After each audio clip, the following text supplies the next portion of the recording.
Hi, I'm Emily. About 15 years ago in a medium-sized American city, life seemed almost perfect. I was married to Michael, a charming man, and we had a beautiful daughter named Sophie. But beneath this happy surface, my world was about to fall apart.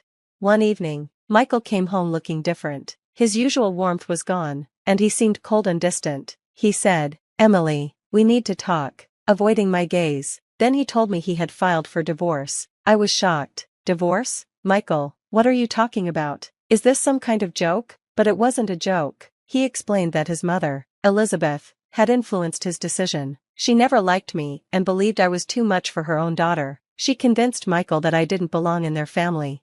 As I tried to understand this betrayal, things got even worse. Elizabeth had created a plan to make sure I would lose not only my husband but also my daughter. They accused me of stealing a large sum of money from the family business. I remember sitting in the lawyer's office, feeling crushed. "Mrs. Emily, the evidence against you is strong," the lawyer said. "It will be hard to prove you're innocent." "But I didn't do it. They're lying," I argued. Despite my protests, the legal system seemed to be against me. Elizabeth's power and money were overwhelming. In court, Michael sat next to her, like a shadow under her control. My lawyer said passionately, "Your Honor, my client is clearly innocent. The accusations are false and based on personal grudges." But Elizabeth's lawyer was clever. "The evidence speaks for itself," he countered. "It's clear that Emily is not only a thief but also an unfit mother." The judge's gavel hit the stand, and the sound echoed in my breaking heart. Custody of Sophie was given to Michael. I saw the smug look on Elizabeth's face as the decision was read. After the court session, I went to Michael, begging, "Please, Michael, don't do this. Sophie needs her mother." But he didn't care. "It's for the best. Emily, you're not who I thought you were," he said coldly. I went back to an empty home, with silence reminding me of Sophie's absence. The walls still echoed with her laughter, making the loss even more painful. Over the next few weeks, I kept trying to reach out, but Michael and Elizabeth made sure I had no contact with Sophie. Every missed visit, every ignored call, felt like a knife twisting deeper into my heart. In the midst of this darkness, I made a promise to myself. They had taken my family and tried to ruin my name, but I wouldn't let them break my spirit. I decided to start over, to create a life Sophie could be proud of if she ever learned the truth. So, I packed my bags, left behind everything I knew, and moved to a new city. It was time to turn the page and start a new chapter in my life. Little did I know, the future would bring surprises and twists I couldn't have imagined. Moving to the new city felt like stepping into a whole new world. I was determined to rebuild my life, not just for myself, but for Sophie. I started a small business, pouring all my heart and effort into it. Slowly, it began to grow, and so did my confidence. During this time, I met Jack, a single father with a heart as big as his smile. One evening, while walking through a busy street market, he said, "Emily, you have an incredible strength. It's really inspiring." I smiled, feeling warmth I hadn't felt in a long time. "Thanks, Jack. Life has thrown a lot at me, but I keep going," I replied. As we spent more time together, our relationship grew stronger. We decided to blend our families. Jack had a son, Lucas, and a daughter, Emma, who quickly became as dear to me as my own Sophie. One day, while we were all having dinner, Lucas asked, "Mom, why doesn't Sophie ever visit? Don't you miss her?" Tears filled my eyes. "Of course I do, Lucas, more than anything, but sometimes things are complicated." Jack squeezed my hand under the table, offering silent support. Despite the love and happiness in our new family, a part of me always ached for Sophie. I tried reaching out, sending letters and gifts, but they were always returned unopened. Michael and Elizabeth had filled Sophie's head with lies about me. They told her I had built my business with stolen money and that I was someone to be ashamed of. One day, I received a letter from Sophie. My heart leaped with hope, but as I read her words, my world fell apart again. "Emily, I don't want anything to do with you. Dad and Grandma told me everything. You're a thief and a liar," she wrote. I broke down, the pain of her words unbearable. Jack found me crying in our bedroom. "Emily, what's wrong?" he asked, concerned. "It's Sophie. She hates me, Jack. She believes all their lies." Jack held me close. "We'll get through this. Emily, you're not alone anymore." As the years went by, our family grew stronger, and my business became a successful company. We moved into a larger home, and our lives were filled with love and laughter. But I never stopped missing Sophie. I often watched the kids play in the backyard, wondering what Sophie was like now. Was she happy? Did she ever think of me? You've built something amazing here, Jack said to me one evening as we sat on the porch, watching the sunset. I just wish Sophie could see this. I nodded, a tear rolling down my cheek. Me too, Jack, me too.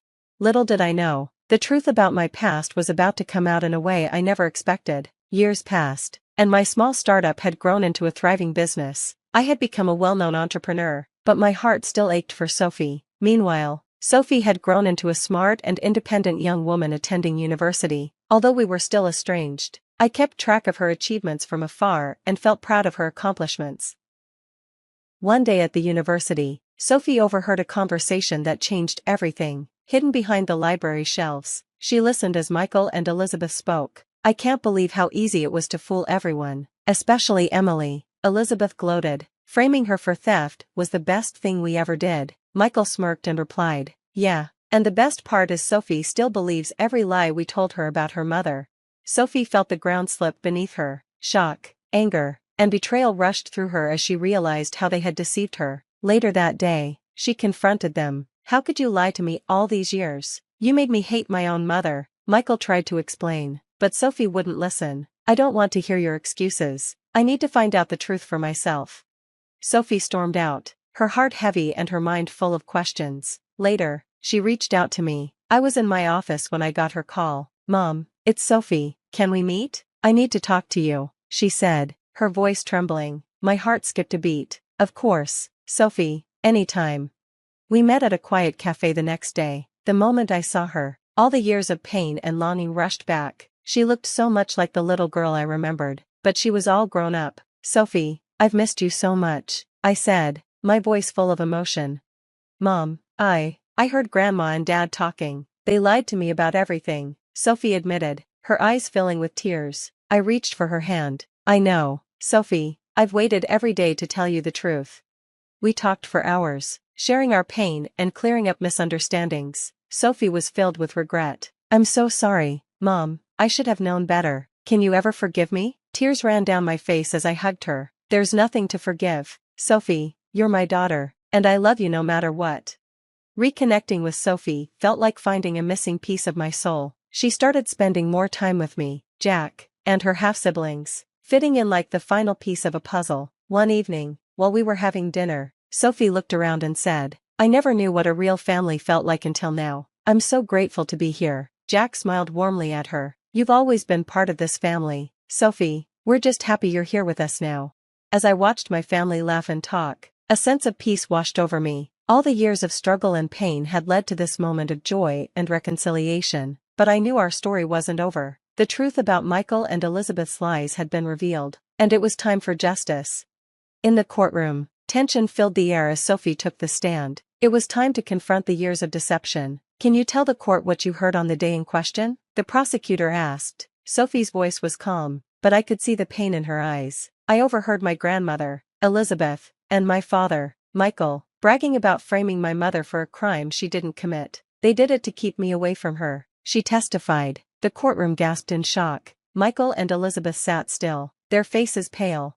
The prosecutor continued, and how did this make you feel? Betrayed, angry. I've been lied to my whole life, Sophie replied. Michael's lawyer tried to challenge Sophie's testimony, but the truth was undeniable. The judge's gavel came down with force, declaring Michael and Elizabeth guilty. They were led away, and when Michael's eyes met mine, there was no regret, only quiet acceptance of his fate.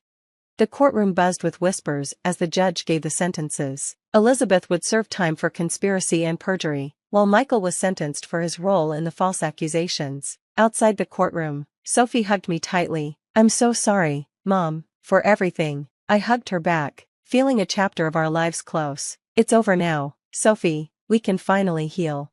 When we got home, Jack and the kids had prepared a small celebration. A banner read "Justice and Joy." As we gathered around the table, laughter and chatter filled the room. Jack raised his glass and said, "To Emily, a woman of incredible strength and love, and to our family, united and strong." I looked around at the smiling faces of my children, Sophie, Lucas, and Emma, and felt a deep sense of peace. The journey had been long and full of pain, but we had come out stronger. Later that evening, as the kids played in the backyard, Sophie and I sat on the porch watching the sunset.